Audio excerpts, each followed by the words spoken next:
I don't like to record things. We've done, if we've already done the homework 9, we've done both ways, although we've only done the perpendicular. We've only done along the axis way with angles. We haven't done it with distances. Okay. All right. It's just like I said, it's essentially the same thing. It's just a different way of approaching it. You still need to know the geometry. You still need to go back and figure out what's the, we're back to sharing my screen. You still need to figure out which in the right-hand rule, which way this is. So can anybody shout out what direction is my moment vector and which way is it pointing to, in or out of the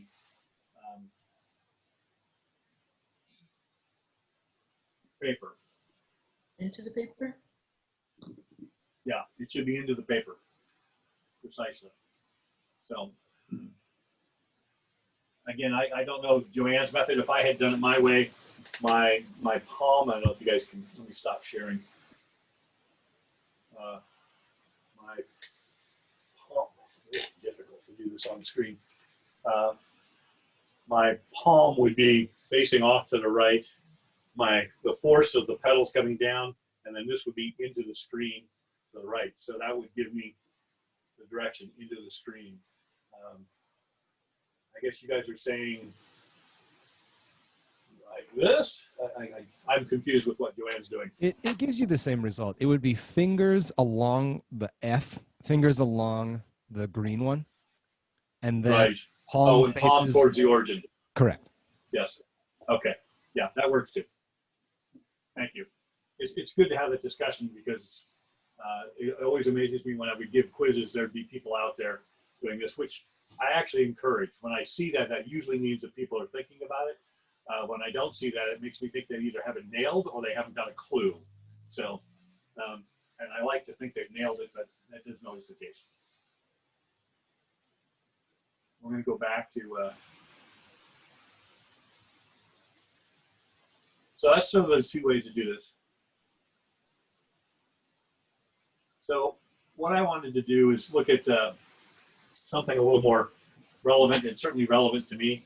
I probably bicycle 50 miles a week, so I bicycle a lot. My first job out of college was as a bicycle messenger. I graduated during an economic recession, and nobody was hiring engineers, and certainly not engineers with B averages, or B minus averages, really, is what it was. So I was sort of at the bottom pile. So the first job I got was as a bicycle messenger in downtown Boston. I had great fun, but I totally destroyed the bicycle in very short order. But what I wanted to do is, there's a bunch of moments to consider in a bicycle. We have the moments on the person at your hip, knees, and ankles. And we also have moments on the crank arm. And of course, there's the steering and so forth. But we're just going to be looking at the joint moments. And then we're also going to look at the moments in the crank arm. So if you look at this, these are kind of the muscles that are used. And if you look at the diagram, the big concentric circles and the different colors, hopefully what you can get from that is that that's the pedal position looking from the right-hand side, and they're looking at the right-hand leg muscles. So you can see the red represents, you would start using your gluteus maximus, basically the muscles in your butt, starting with the pedal at the very top down through most of the stroke in the front. And so you can basically chart which muscles are being used during which part. And you can quickly see that most of the muscles all happen when you're at about 3 o'clock, or in mathematical terms, 0 degrees.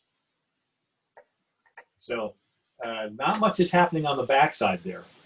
It's hard to pedal up. It doesn't happen naturally. So anyways, the reason I kind of bring this up is that as you pedal, the force that you can apply to the pedal is going to vary throughout the entire pedal stroke. Nobody pedals with perfect force on the pedals, therefore they don't apply torque at the crank arm axis, which would be the center of this plot, with any evenness. And if you're a professional cyclist or a long-time cyclist, you spend a lot of time trying to get your pedal stroke to even that out, to be the most efficient it can be. So let's just have a look at this real quick. So off to the right here, these are the forces. This would be the forces being exerted on the pedal at the crank arm. If you, the crosshairs in the middle would be the crank arm axis in the center. You can sort of see as you go around where the maximum forces are and which direction they're pointed. Now this would be a diagram on the left, starting with the pedal at the top where the foot is, the ankle, the knee, and you can see how the geometry changes throughout the entire time there. And so you can imagine that as you apply these forces, that you're going to have different moments or torque at each of these spots, the ankle, your knee, and your hip. So later on, we're going to calculate that based on a diagram much like this. So we talk about, you can see these diagrams here. This is the torque at the crank. This is a difficult diagram for some people to understand. This outside circles is 0, 30, 60, 90. This is the crank position as you go around. We actually would pedal from 0 to 330 to 30, 300 and go this way. And then the distance from the center of this line gives you the magnitude of the torque. It doesn't give you direction, it just gives you the magnitude. So at 0 degrees, or a crank arm position of 3 o'clock, we're creating about 100 newtons of torque, 100 Newton meters, I should say. And so you can kind of see how it varies throughout the whole pedal stroke. Now this is both left and right legs combined. If it were just the right, you would see a negative spot here, would actually come in and go kind of like that. Actually, they can't even create a negative, so on this plot. Now you can see the knee torque, how it varies, and it's quite dramatically different throughout. And then you can see at the hip what's going on. Again, on the back side, there's not much torque when you're the pedals in the back. When the pedals in the 3 o'clock position, there's a fair amount. And the most, of course, is at about 2 o'clock or 30 degrees. And here you can see it on the ankle as well. So this is something that, what's that? This bicyclist must not be clipped in. Yeah, some people don't have, I was going to mention that, but yeah. So it certainly makes it easier if you're clipped in, if you have toe clips or what they call clipless pedals, which means you're actually connected via a spring-loaded cleat to the pedal. When I say clipped pedals, that usually means there's a little cage with a strap. And that's how they came up with the word clipless, is that means you didn't have a cage in the strap versus regular pedals. But anyway, what I'd like everybody to do for just a minute, in just a second, is watch this video. So you can stop hearing me talk for just a little bit and get a bit of a break. What is probably most noticeable for physiologists and people who do bike mechanics is that everybody's different. You have different length joints, you have different muscle sizes, different weights, different fitness, different experience. And so your plot of these things is going to vary from person to person. And as I said, pro cyclists spend a lot of time trying to get these plots to be the most optimal they can so they can be the most efficient on their bicycle.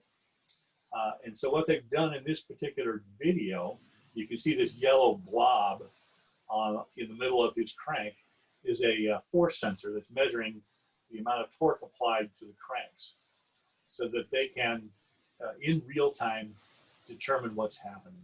So why don't you guys spend about 4 or 5 minutes watch this. I think it's a 3.5 minute video. So load that up and give it a watch and then come check back in.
wave at me when you know you're done.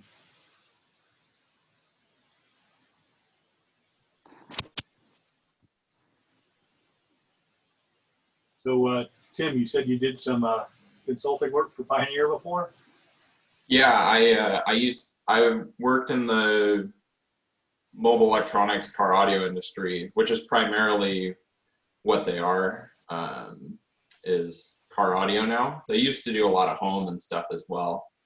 But yeah, I used to be in that industry, and I worked in the industry, but I ended up doing consulting work for Pioneer, Kenwood, and another audio company too. So I'm happy to hear that. I was hoping it was along the bicycle division, but I know so I used to go to the Consumer Electronics Show every year for like 10 plus years in a row, right? And they did unveil all the bike stuff there actually at the Consumer Electronics Show. So they had a big section of their booth that was actually dedicated to the bicycle sensors. yeah, so you guys can see that there are engineers that get involved in bicycles, and they may not even have to ride bicycles, but there's a spot for engineers in lots of places. I'm going to move on to the assignment section now. So this is a two-part deal. I seem to like two-part deals. So in the first part, we're going to calculate some moments at an ankle, a knee, and a hip based on the force that's being applied. So let's look at that first. So this is our diagram of what's happening. And again, it's the exact same diagram before, but you'll notice that I've got the 100 Newton force pointing towards the ball of the foot. Now, that's what happens. If we remove the pedal, even though you're pushing down on the pedal is pushing back. So this is the classic case of Newton's law of, there's equal and opposite reactions. So when we remove the pedal, in order for things to stay put from the force that we're putting down on things, we push back the ball of the foot. And that's how we're going to determine our moments at each of these spots. We're going to look at the ankle, the knee, and the hip. So all we really need to know, we have the force, we need to know the geometry, we need to know the angles of everything.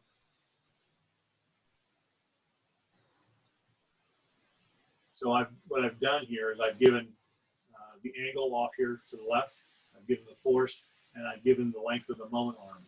So you should be able to quickly calculate what the ankle moment is. You'll need to tell me whether it's a positive or negative, whether it's going into or out of the paper, basically. And you can do that for each. I've given the angle. You can see here in the knee that it's probably not going to be a very big moment. There may be a lot of force, but there isn't a very big moment happening there. And then here's the hip. So hopefully everybody can see that diagram. Any questions on what you're doing for those three deals there? Anybody have any questions? Yeah, Rob, where is this? I can't find this document. Okay, this is in your modules. Yeah, under Friday 25th lab moments. I see something called lab 2D moments, but I can't click on it. Is anybody else able to click on it?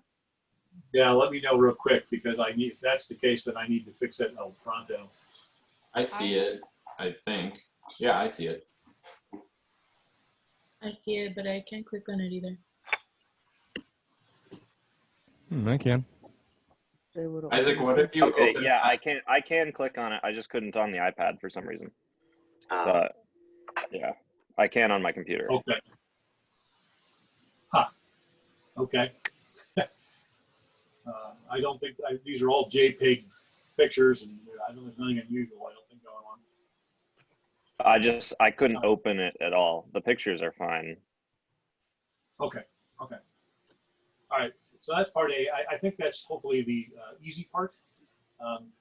Most of that's given, all it's really doing is giving you practice on the right-hand rule. And like I said, most of the geometry is already figured out. So just work with that. And you'll note that I've kind of drawn this one in method 1. This is kind of method 2, what I talked about, and this is sort of back to method 1. Feel free to do whichever method you like. I am asking you to draw a free body diagram of this so that you can sort of, make sure that you work through the details. So for each of those, do a free body diagram. As always, do it on engineering paper and scan it into a PDF. So the next part, what we're going to do is we're going to create one of these plots that look like the ones below. So here we have the right pedal, and we start at 0 degrees. And in their case, they put 0 degrees at the top of the crank arm. We're doing 0 at 3 o'clock. They put it at 12. But nonetheless, the plot should, that we're trying to create, look like this. You can see that there's a peak when the pedal's at 3 o'clock or 90 degrees, and that there's actually some negative torque being created in Newton meters at about 180 degrees out, and then kind of comes around. And you can see that if you look at the left pedal, it looks remarkably similar. In fact, all that's happening is that it got shifted 180 degrees because indeed your pedal is 180 degrees out on the other side. So if you add those two torque versus crank arm position together, this is what you end up with for torque in Newton meters as you go around the crank. And you can see that you have two peaks. This would be when your right foot is pushing down at its most maximum. This would be when the left foot is pushing down at its most maximum. So what we're going to do is we're going to create this right-hand pedal plot, and then we're going to create the right and left. And you say, well, why aren't we creating the left? I'm going to have you just mirror or basically shift the right-hand pedal 180 degrees and add them together.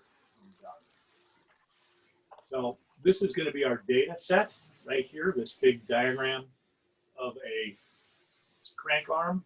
And what it is that in each of those positions, we have a force and an angle for the force, and then we have an angle for the crank arm. So we have the crank arm here is at 0. It has a pedal force of being applied of 150 newtons at 280 degrees. Now, all of these measurements are relative to an origin in a math sense. So that when I say 283 degrees, that 283 would be 0 out here and then come all the way around. That would be 283 degrees. So you're going to need to figure out how to figure out what the perpendicular distance is for each of these. Also note that the crank arm, and that's the distance from the center here out to where the force is applied, i.e. the pedal, is 175 millimeters. So that's a fairly typical crank arm length, particularly for mountain bikes. What I've done to make this a little easier, I'm not going to ask you to draw a free body diagram. That you'll note that there are 16 locations. So there are 16 locations I want you to do calculations at in order to get a nice looking plot. If we only did 4, it would be boring. So this may take a while, but what I've done is I'm going to have you create a table like the one here. And I've actually put in the crank arm location. I've put in the math angle for the force being applied to the crank arm through the pedal. And then I put the pedal force in magnitudes here.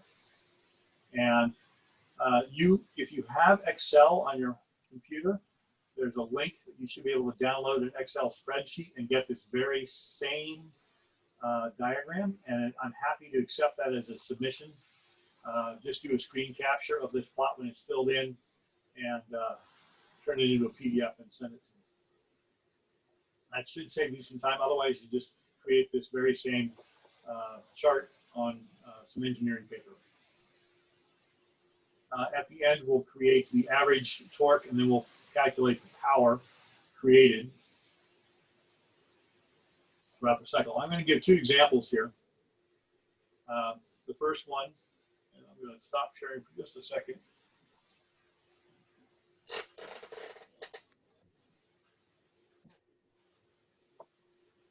Let's change cameras real quick. So we have a crank arm. I've got this crank arm. So this is going to be at 157.5. It's about like that. And so we normally pedal like this around a circle like that. And so we're at this spot. And putting a little bit of force here. So as you pedal around, most people can't lift their feet off the pedals, particularly if you don't have clips or some way to attach your foot firmly to the pedal. Your foot will come off. So you'll actually be exerting a small force down, which is counterproductive to going forward. That's the first position. Let me go back to the screen share.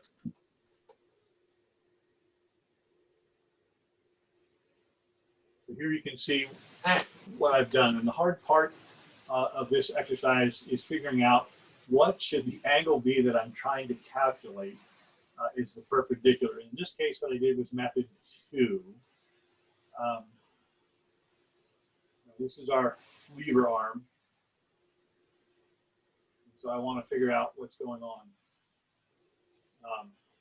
So we're only 5 degrees off from the perpendicular. So if we do the cosine of 5.5 degrees, we get almost 1. So go back to our plot here. You can see what I've done right here. I've got 248 degrees. Here's 157. You can see that I've taken 157 plus 90, and the difference from 248 is only half a degree. So the cosine of the angle, almost 1. So then if I take magnitude of that force, it's at 35. So it would be 35 newtons times 99. That gives me the amount. So I'm using method 2 here in this diagram. I'm taking the perpendicular component of the force and figuring out what its magnitude is to the perpendicular. It's a perpendicular force magnitude relative to the crank arm angle. And then here I've determined what the sign is. I'm just saying this is a positive. This would be, in this case, it would be coming out of the paper. And so my moment's at 175 milli crank arm. So basically now I think that's a correct number there. Should be times 35 times 0.175. I don't think that number is correct. We may have to fix this one right here. All right. So the next example is this angle here, right here, 337. So I'll go back to here. Questions? On the last one that you did, can you explain the 157.5 plus 90 degrees, why that's important?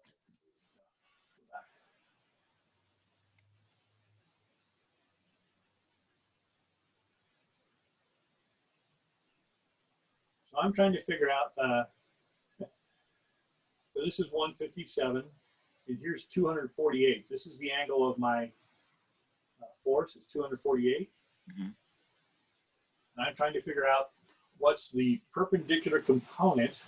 So in this case, I want to figure out what is the component of my force that lays along this arm right here that I'm drawing, this red arm, Mm-hmm. right-hand side of my arrow right here. So I need to know what this angle is. So how do I figure out what that angle is? Since this is at 248 and this is 157, it's not helping me with that angle at all. If I subtract those two angles, I end up with something like 95 degrees, right? Mm-hmm.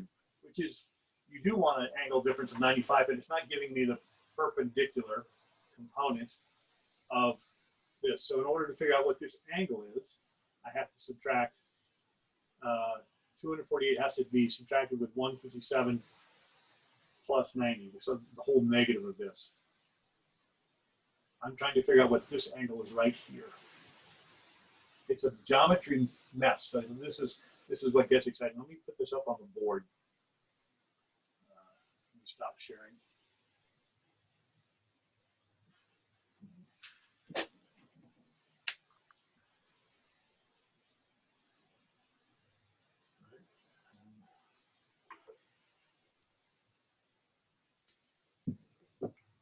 I see.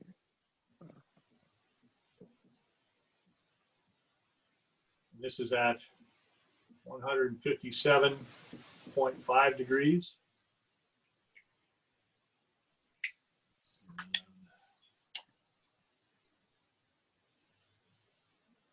This would be my perpendicular right there.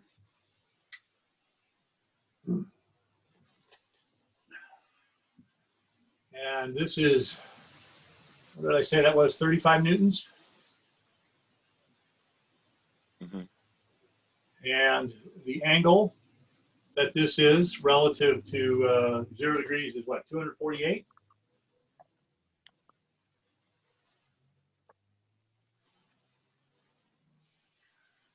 So the question is, if I want to determine, I'm trying another color. I want to determine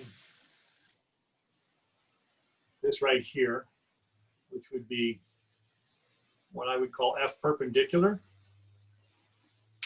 This is F. I want to determine F perpendicular. And this angle here. Question is how do I calculate that angle?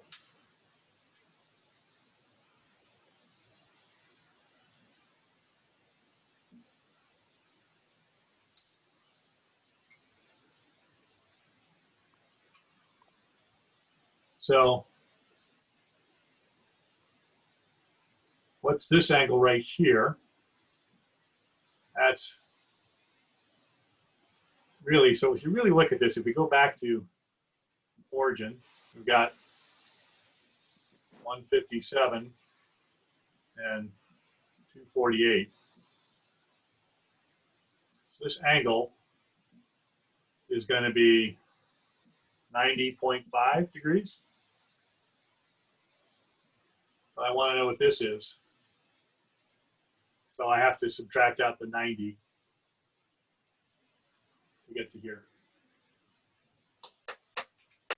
It's a geometry problem. You could have done it by figuring out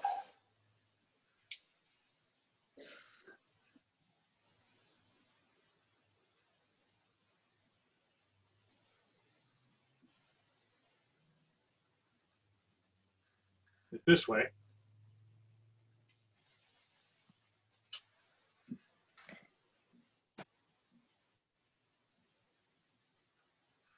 And that would give you the perpendicular distance here. But now you have to find out what R is. So either way, you have to figure out what theta is. So this angle, come up 90 degrees. That would be, in this case, 157. So that would be 157.5 plus 90 is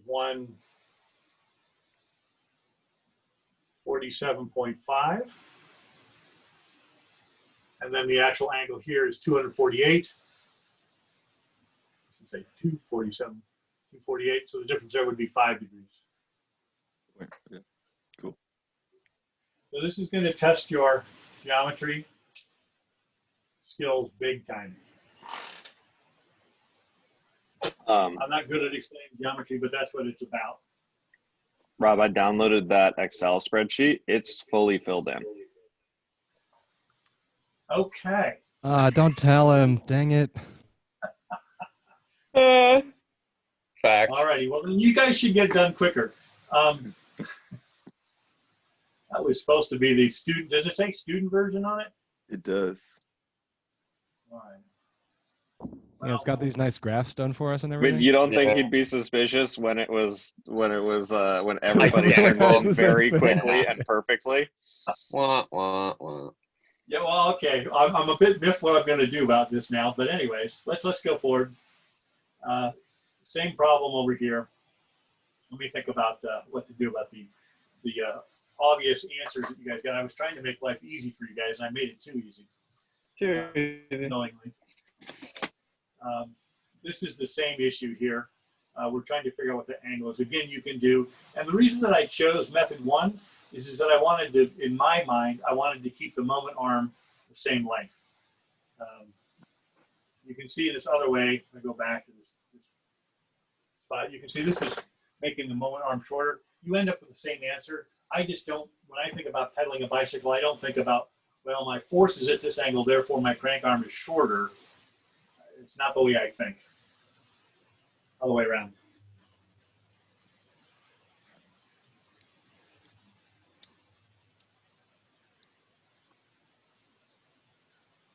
So this is the same thing. I've done the same thing. I'm trying to figure out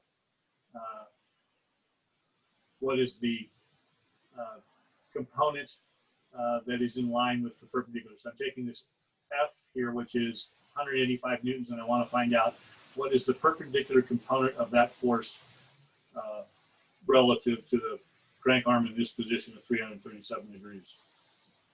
So that's basically it. Since I've given you guys all the answers, it'd be nice if you just deleted it and started over again. Hey, Rob. I don't know what to tell you. It's sort of the cat's out of the bag, so to speak.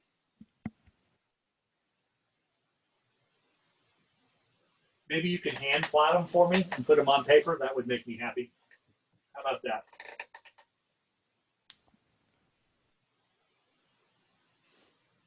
Okay.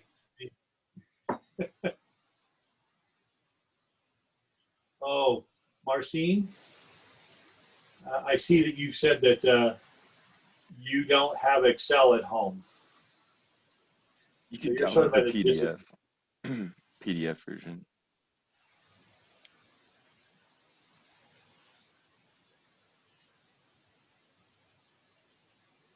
Yeah. You can also just import it into Google Sheets. Okay, that should work. So if you guys could hand plot those for me, hand plot the right and the left, excuse me, not the left, the right. Well, they should still be drawing free body diagrams for everything too, right? Well, in this case, since I gave away all the answers, the answer is probably yes. I said in the, let me go change my view here. I said in the assignment that you didn't have to, because I was more concerned about you guys grinding through all that mess. But since that mess has already sort of been ground through, and you might double check my things, like I said, I think that one answer looks kind of weird. But anyways, the plot will tell all.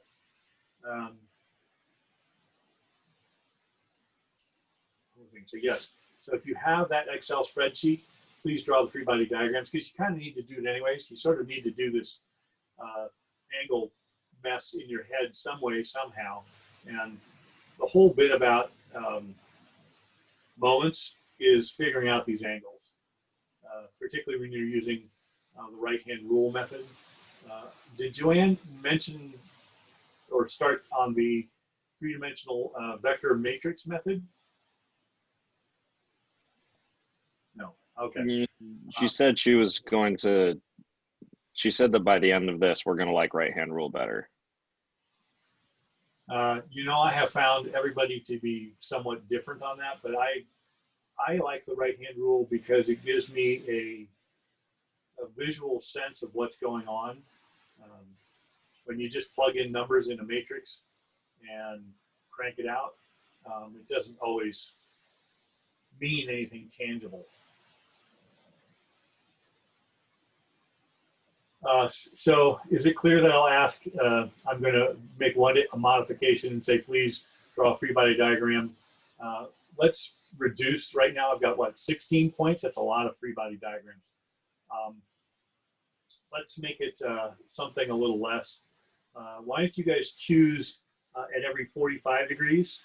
I believe that's an option. 45, yeah, every 45 degrees. So that makes a total of 8.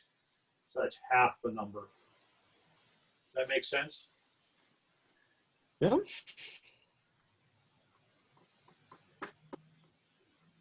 So draw a free body diagram for every 45 degrees. If you need to draw in between to figure it out, go ahead. The one other thing that I'm going to ask you to do is when you do the plot, and I think I've already done it on the plot, is I inverted the torque. I made the negatives positives and the positives negatives. And why is that? That's because when I think of pedaling, I don't like to think of my torque as being negative at the most optimal moment.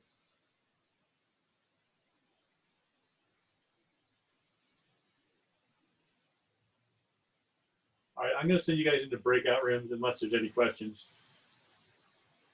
I have a question, Rob.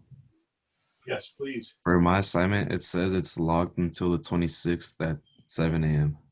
How can I fix it? I will fix that for you. That was based on an email that you sent me. You and I need to have a discussion offline at some point about how often you're going to make this class Okay. because of your work. I'll fix that for you right now.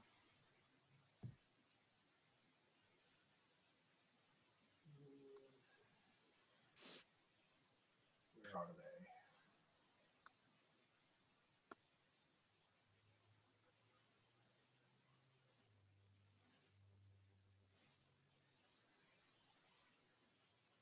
All right, off you go.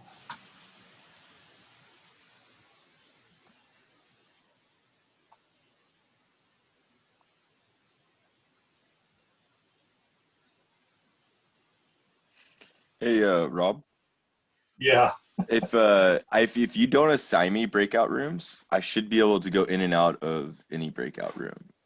But I think by you assigning it to me, then now I'm locked into just that breakout room. Because I think it has me as a co-host.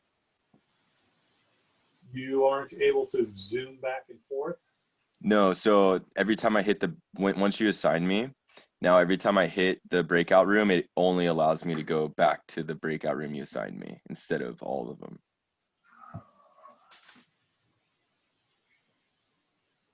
I am not sure how to fix that. I thought that making you a host would allow you to do that. Yeah. Can you pull up the breakout room box? There should be a little box, breakout rooms. Yeah, so when I do that, now it says you have been assigned to breakout room 7. So because you assigned me, now it locks me into that breakout room, opposed to being able to go in and out. Yeah, I just automatically assigned you. I didn't. Oh, okay. Maybe if you go to my name, my participant name, you could probably unassign me from the breakout room. I can unassign you. I can move you from room to room, but I can't unassign you as far as I can tell so far.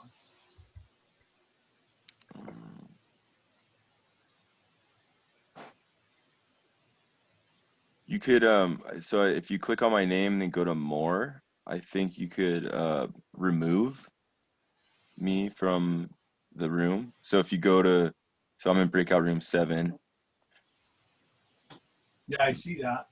I can make you a host. Your co-host. If I make you host, does that make me non-host? It says I'm already a co-host. I can withdraw co-host. Let's try making you host. Okay. See what happens. So you'll be the host, which would mean that I would not be the host. Only one host. Oh, really? All I can do is, like I said, I can move you around, but I don't see any option to withdraw co-host permission. That doesn't seem to make any difference. See, I think other than sharing. Yeah. So annoying, man. Yeah, because to the other students, like I could remove them from the breakout room and everything, but I can't remove myself. That's weird. Yeah.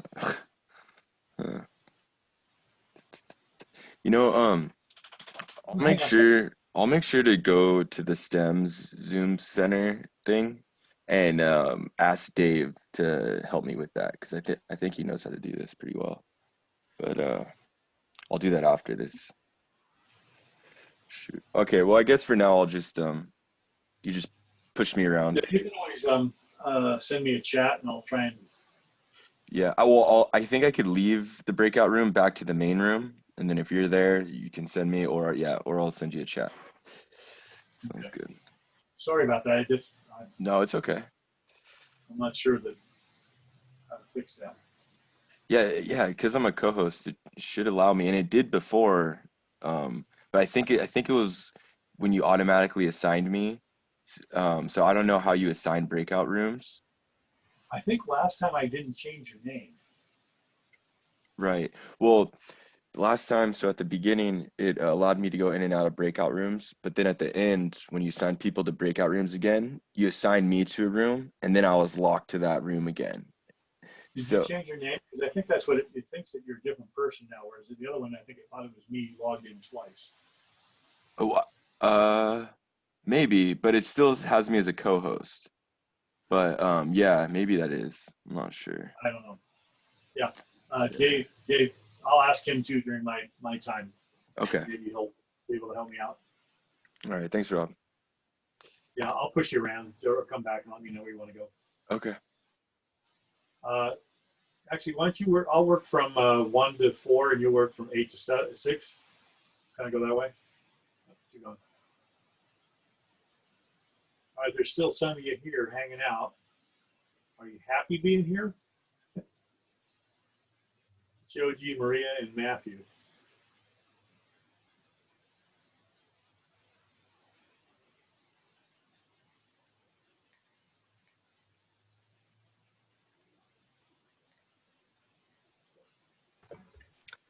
Yeah, actually, could I be moved to a breakout room?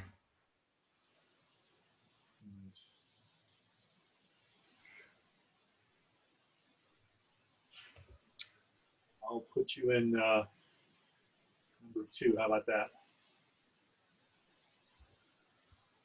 How about Okay. you, Maria?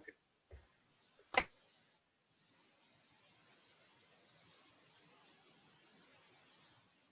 try you to number 3.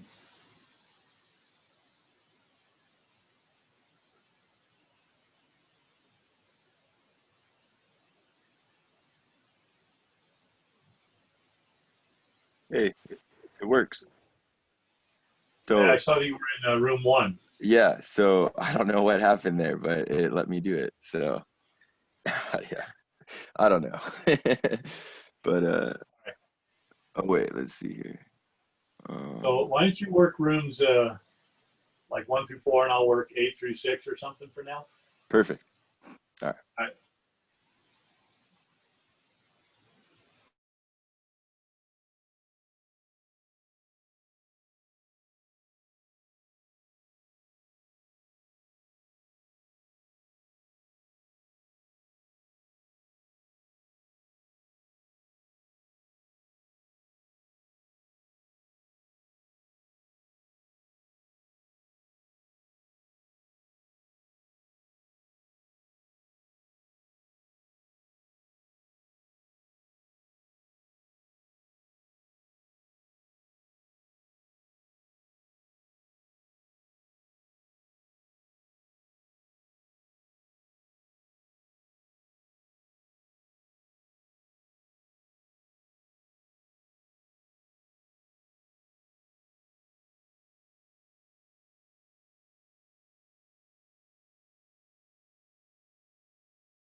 Oh.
All right. I'm gonna share my screen real quick. So this was just on the hip problem. But so the way that I thought to do it in my head was just extend that line of action all the way up and figure out what that little R distance is from that knee to the line of action. So I did that by taking that little triangle out, using the 0.55 in the angle, and I was able to use trig to figure out what that little X distance is. That's my R value. So I got that to be 0.55 tangent 9 as my distance. And then I just said, okay, well, the moment at the knee is just that distance times the entire force, because I didn't move the entire force. I made a line that's perpendicular to the line of action. That makes sense. Yep. So cool. And so I got what did I get? I got 8.71, and then the other students in the group, they got 8.6, and they did it by actually taking the component of the force, and they did it just different than me, and it was a little bit, I just wasn't seeing it the way that they were seeing it, and two different kids got 8.6. So I didn't want to tell them that they were wrong, because I was like, oh, well, if two different students got that same answer in a little bit different ways, maybe I'm just doing it differently than them. Right. What's the length of that? 6.55. I haven't done the calculation here, but we'll do it. I have 8.6. I think you're just kind of. Wait, is my calculator not in the right mode? What mode should I be? I should be in degrees, right? Yeah. So just a real quickie. When I look at that diagram that you circled, Yeah. looking for, to me, the easiest way to have gotten that would have been to do the sine of 9 degrees times 0.55 meters. Yeah. See. Oh, my bad. I thought my 0.55 was my adjacent side, but that's the hypotenuse. I wrote so. Yes, I understood. Yeah. That's yeah, why I was my wondering why you bad. were using the tangent, kind of an unusual Shoot. approach to the problem. Yeah. So that's where the 90 is. That's why. Duh. Okay. Yes. Yeah. No biggie then. At least the process was correct, and I just made a geometry Yep. here. Yep. All right. Yep. No, that's absolutely correct. Correct process. Perfect. All right. Thank you. And everybody out there know that column I is goofy. Okay. Ooh. How do I get back to breakout room? Oh, there we go.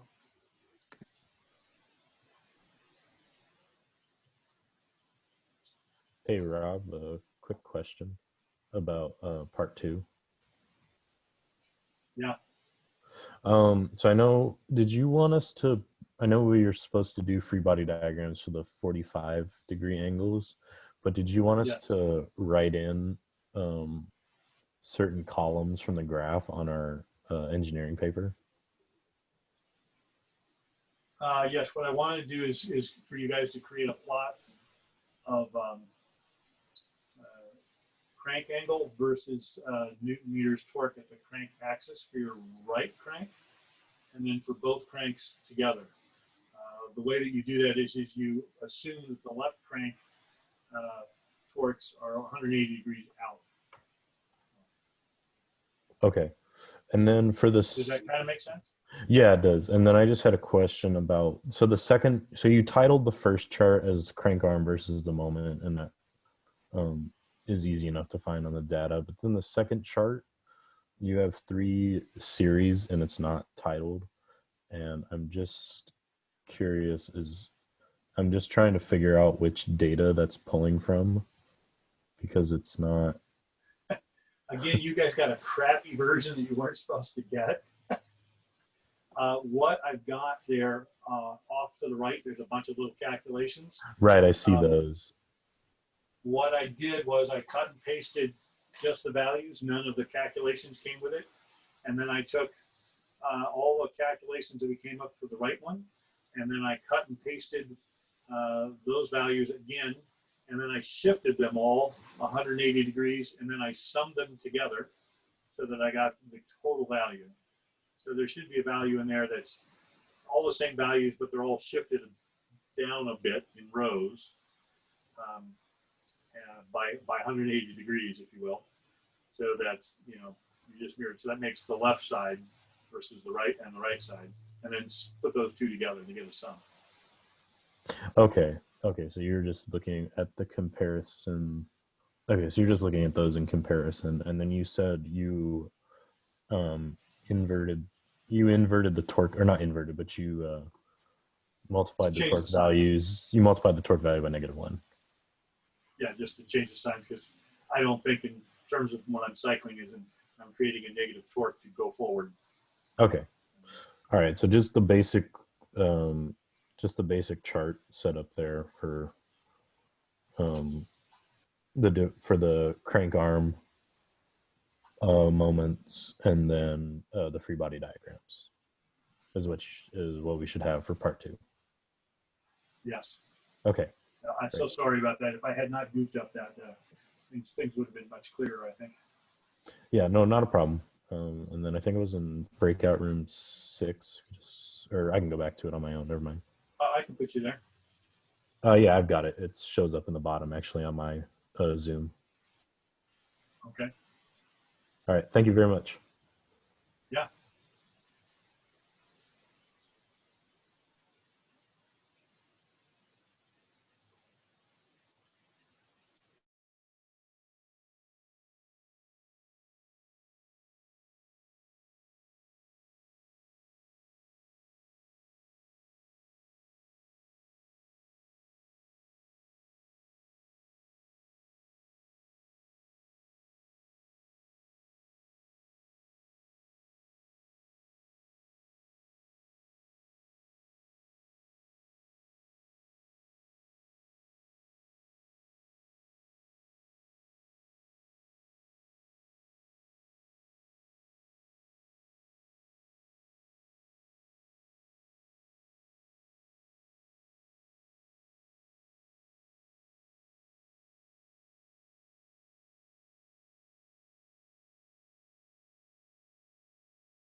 Darce? Are you going to the bathroom? No smoky?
I'm going to pull everybody back for the Okay. entry real quick.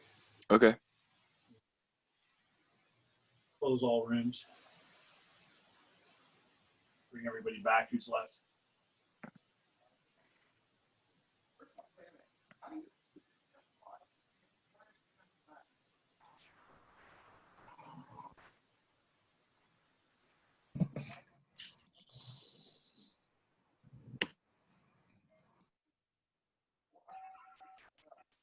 I think I got everybody. I'm not sure if I'm getting there.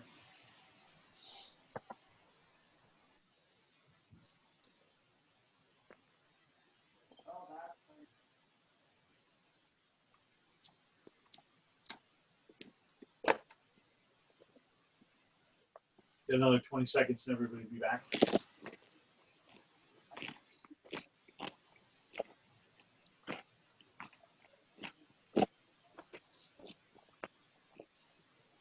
Six, 5, 4, 3, 2, 1.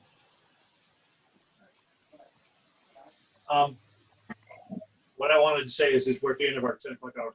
There are a couple things I want to make sure that I get out to everybody.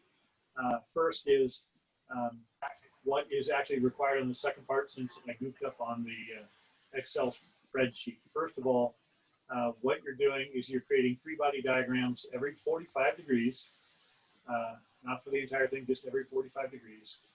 You are to create 2 plots, one of the right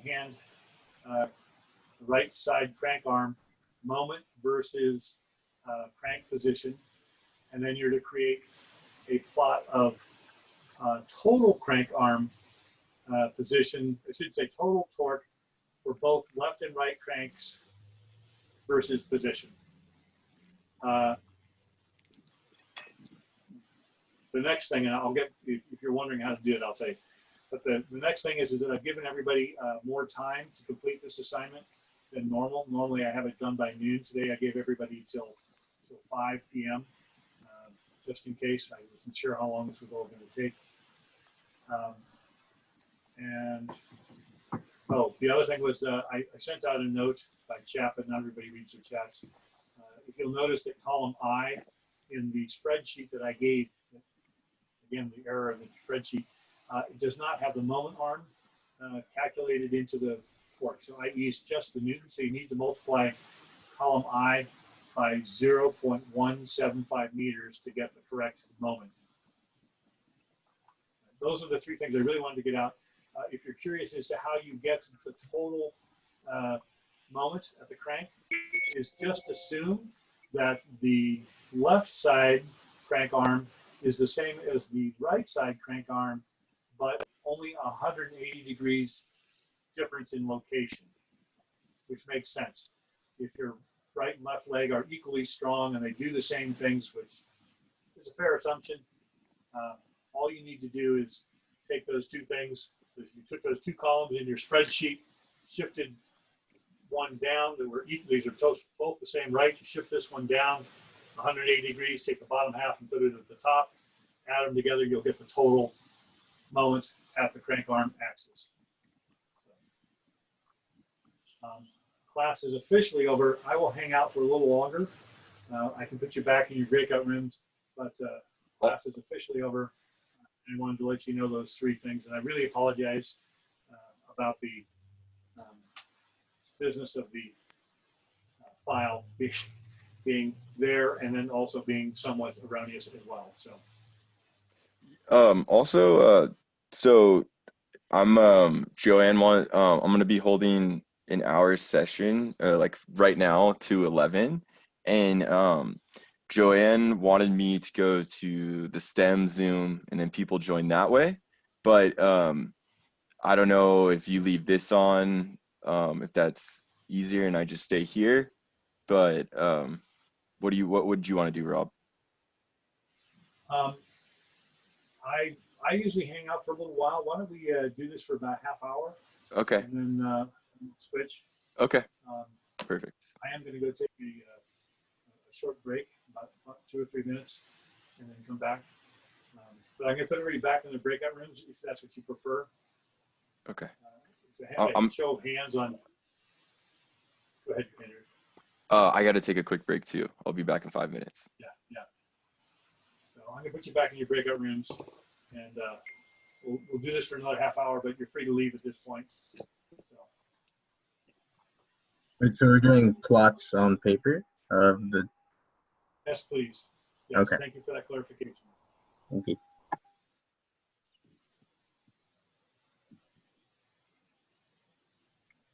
Be right back. Andrew, did you leave?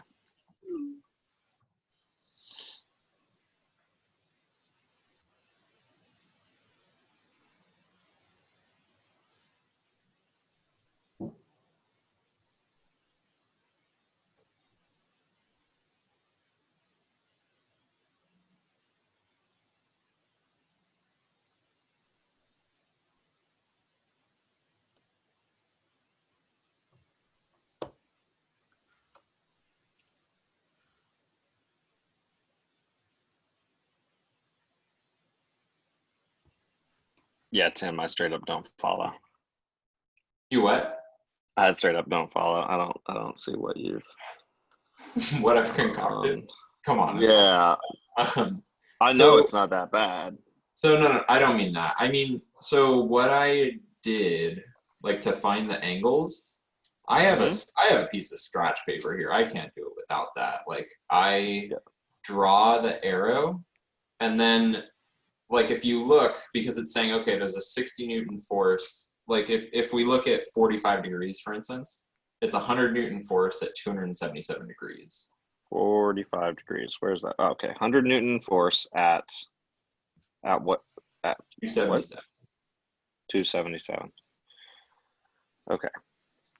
Are you looking at the picture? Yep.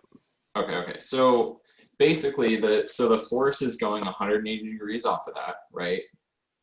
The force going. Well, that's the force coming in. That's the applied force. The moment is going to be the opposite. We're propelling it forward. The pedal is providing a normal force. Are we going to the left? Are we going to the left? I don't know. You pedal a bike like this, but it might be backwards. Yeah, I know that's kind of what screwed me up right at the beginning. Is I just assumed we would be going to the right, but this bicycle seems to be going to the left. Well, yeah, it's drive side crank arm, which tells you that you're looking at the right side of the bicycle. That's too bicycle for me, but I'll take your word for it. It has the gears. it has the sprocket, right? Yeah. So the sprocket is on the right side of the bike. Yeah, well, Matthew, you're a mechanic on bicycles. That's cheating. So basically, and it's showing us that the force going down, you're not, like the force going down is going to move it that way, right? Yeah. Okay. So. Yeah, it's making it rotate in a clockwise direction. Yeah. And it creates a negative moment. Yeah.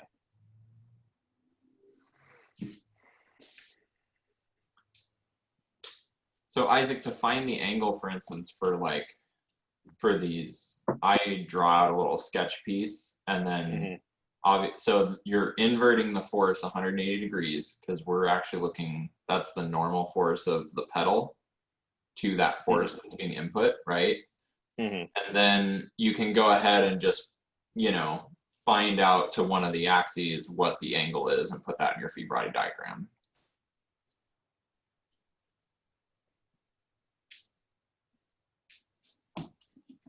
So I was telling other people that in statics, the errors that you make that usually get you the wrong answer are geometry, free body diagram. Those are the two big ones. Rarely is it a math error. Rarely is it a process problem, those are the two biggest errors. Hmm. It's all about, as Joanne will tell you over and over again, it's about setup. And that geometry and free body diagram are so crucial to the beginning process. Mhm.